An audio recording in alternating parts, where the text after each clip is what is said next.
အောင်ကြီးကတုံတုံရီနဲ့ပြောနေရှာတယ်ကျော်စွာကတော့စောစောကအဖွားကိုပြောပြခဲ့တဲ့လူတက်မှုကိုပြန်စဉ်းစားမိတယ်ဒီတိုင်းထွက်ပြေးနေလို့မရဘူးဆိုတော့ तू သိလိုက်ပြီဒီဝိညာဉ်ကသူ့နှောက်ကိုခန်းပြင်ထိလိုက်နေပြီဆိုတော့တိတာနေတယ်သူတို့နှုတ်ဦးကနီးစက်ရဖုံးကြီးအောင်တစ်ချောင်းကိုအရင်သွားပြီးစိတ်ညစ်အောင်လုပ်လိုက်ကြတယ်ပြီးတော့ကျော်စွာအဲ့ဒီတိုက်ခန်းရဲ့ပိုင်ရှင်စီကိုဖုံးဆက်တယ်အန်ကဲကျွန်တော်ငှားရတဲ့အခန်းကြောင်သိချင်လို့ပါအရင်ကအဲ့ဒီမှာဘာတွေဖြစ်ခဲ့တာလဲဖုံးတစ်ဖက်ကခိတ္တတိတ်ဆိတ်သွားတယ်ပြီးမှအတန်အော်ကြီးနဲ့ပြန်ဖြေတယ်မင်းတခုခုတွေ့လို့လားအဲ့ဒီအခန်းကလွန်ခဲ့တဲ့9နှစ်ကမင်းကလေးတယောက်အသက်ခံခဲ့ရတာသူမနာမည်ကနွယ်နွယ်တဲ့သူနာပြုမလေးပေါ့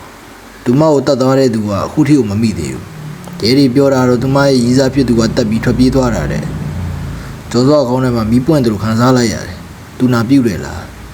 သူညကရင်အောက်မှာမြင်ခဲ့တဲ့အမဲအောင်စာသားကငါနေရာမှာနင်လာအိတ်နေတာလားဆိုတာကိုပြန်တတိရတယ်အဲ့ဒီအချိန်မှာပဲအောင်ကြီးကကျော်စောဖုံလှမ်းပုတ်တယ်ကျော်စောကြည်စမ်းဟိုမှာအောင်ကြီးညွန်ပြတဲ့နေရာမှာဖုန်ကြီးကြောင်းဝန်းတဲကရေကန်ဆက်အဲ့ဒီမှာသမင်ဖားလဲချနေတဲ့မင်းကလေးတယောက်ကနေပူထဲမှာရက်နေတယ်သူမကကျော်စောစိုက်ကြည့်နေပြီးလက်တစ်ဖက်ကနေတစုံတစ်ခုကိုကင်နာတယ်အနီးကကြည့်လိုက်တော့မှကျော်စောရဲ့ပတ်စံကြီးဖြစ်နေတယ်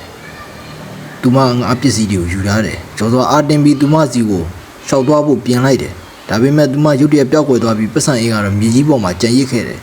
ကျော်စောပြေးသွားပြီးပတ်စံအေးကိုကောက်ကင်လိုက်တယ်ပတ်စံအေးထဲမှာပတ်စံတွေအကောင်းတိုင်းရှိနေပေမဲ့ထူးဆန်းတာကဓာတ်ပုံဟောင်းတစ်ပုံဓာတ်ပုံထဲမှာ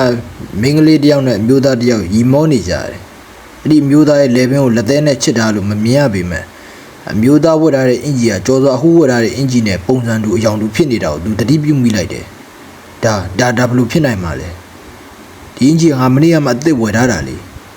ချက်ချင်းဆိုသလိုကျော်စောဖုံးတော့စားတစ်စောင်းဝင်လာတယ်မိမတိနဘက်ကနေပို့လာတာပါစားထဲမှာရေးထားတာကမင်းဝတ်ထားတဲ့အင်ဂျီကငါ့ကိုတတ်သွားတဲ့သူပိုင်တာသူပြန်လာလိမ့်မယ်ကျော်စောနောက်ကျောကိုဒီစုံတယောက်ကဓာတ်နဲ့အသားလေးတိုးလိုက်တယ်လို့စူးကနေခံစားလိုက်ရတယ်သူဖြည်းဖြည်းချင်းလှည့်ကြည့်လိုက်တဲ့အခါအောင်ကြီးမဟုတ်တော့ပဲမျက်နှာဖုံးဆွတ်ထားတဲ့လူတယောက်ကသူ့နောက်မှာရက်နေတာကိုတွေးလိုက်ရပါတော့တယ်ဇလန်းလေးကိုအဆုံးထိနားဆင်ပေးကြတဲ့အတွက်ကျေးဇူးထူးတင်ရှိပါတယ်အပိုင်း3မှာဆက်လက်တွေ့ဆုံကြပါအောင်မယ်